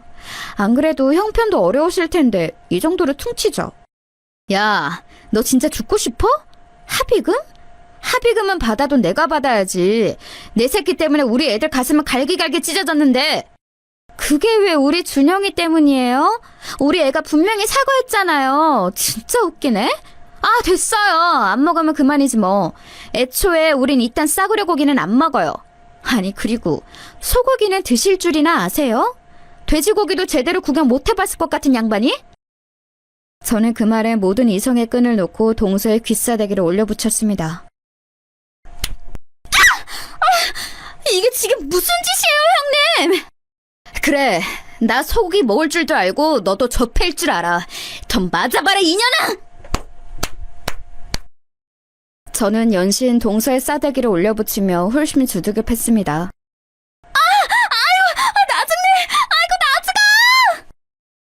여보, 왜 이래? 엄마, 그만해! 저의 느닷없는 폭주에 가족 모두가 달려들어 저를 말렸고 그 상황을 지켜보던 서방님의 화가 머리끝까지 치밀어 올랐는지 제게 크게 화를 냈습니다. 형수님, 아무리 그래도 이건 경우가 아니죠. 안 그래도 준영이 녀석이 사과드리려고 오늘 뵙자고 한 건데 왜 애꿎은 애엄마한테 이렇게 폭력을 행사하시는 겁니까? 저 이 일 그냥 안 넘어갑니다. 저는 잠시 화를 가라앉히고 서방님에게 차분히 말했습니다. 서방님, 이 멍청한 서방님아, 임지석! 내가 너 뜬금없이 결혼한다고 할 때부터 뭔가 이상했어. 넌 왜 그렇게 멍청하냐? 뭐라고요? 형수님 지금 무례하게 그게 무슨 말씀이세요? 저는 품 안에 있던 종이를 꺼내어 서방님에게 툭 던져봤습니다. 눈이 있으면 읽어봐, 이 멍청한 놈아. 이게 뭔데요? 서방님은 저의 단호한 태도에 놀라며 그 종이를 꺼내서 집어들더니 읽기 시작했습니다. 친자 확인서? 의뢰받은 임준영이 임지석의 친자일 확률 0.001%? 이게 뭐예요, 형수님? 뭐긴 뭐야, 이 멍청한 인간아. 준영이 저 새끼가 네 친아들이 아니라고. 뭐라고요? 서방님은 그 자리에서 놀라서 풀썩 주저앉았습니다. 여보, 이게 어떻게 된 일이야? 동선의 그 상황을 보고선 아연실색한 얼굴로 한마디도 이어나가지 못했습니다. 여러분도 지금 이게 어떻게 된 상황인지 궁금하시죠? 네, 맞습니다. 저희 아이들을 괴롭혔던 조카 준영이 녀석은 말 그대로 서방님의 친자가 아니고요. 서방님은 동서에게 속아 사기 결혼을 한 것입니다. 어떻게 제가 그 사실을 밝혀냈냐고요? 제가 왜 동서로부터 받을 보상도 포기하면서 준영이 녀석에게 달려들어 머리털을 한 움큼 뽑았을까요? 네, 저는 오랜 싱가포르 생활을 마치고 귀국을 해서 명절 모임에서 준영이를 보았을 때부터 무언가 이상한 촉이 왔습니다. 서방님은 덩치도 작고 얼굴도 얄쌍하게 생긴 기생오라비상인데 그 아들이라는 준영이 녀석은 인상도 험상궂고 또래에 비해 덩치도 엄청 컸거든요. 거기까지만 해도 그냥 아버지랑 안 닮은 아들인가 보다 할 수 있었을 텐데 저는 아무래도 동서라는 인간의 행실이 바르지 못하다는 것을 겪어서 알고 있었잖아요. 어쩌면 준영이가 서방님의 아이가 아닐 수도 있겠다는 생각이 불현듯 스쳐 지나갔는데 제 이런 날카로운 촉을 꼭 증명할 기회가 좀처럼 보이지 않았죠. 그런데 하필 저희 아이가 서방님의 친자가 아닐지도 모르는 아이한테 학교 폭력을 당했다고 하니 도저히 그냥 넘어갈 수가 없어서 이런 복수극을 기획한 것입니다.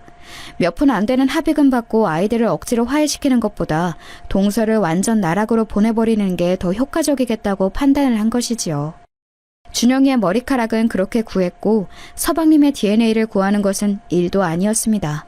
남편이 건강검진을 받으면서 가족력 질병검사에 필요해서 그러니 동생에게 혈액 샘플을 좀 뽑아달라고 부탁을 한 것입니다.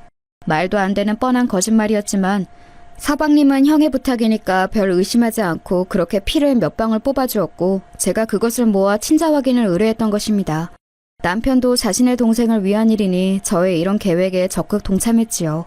결국 그렇게 준영이가 서방님의 친자가 아니란 것이 밝혀지자 집안은 발칵 뒤집혔습니다. 너 이년, 니년이 감히 나한테 어떻게 그렇게 십수년의 시간을 숨기고서. 미안해 여보. 나 그때는 정말 여보 말고 의지할 사람이 아무도 없었어. 정말 미안해. 지석아 그만해. 이제 다 끝났어. 재주씨는 이 길로 준영이랑 이 집안에서 짐 싸서 나가세요. 이혼 소송은 저희가 알아서 마무리할 테니까 다시는 우리 집안에 나타나지 말고요. 얼른 나가세요!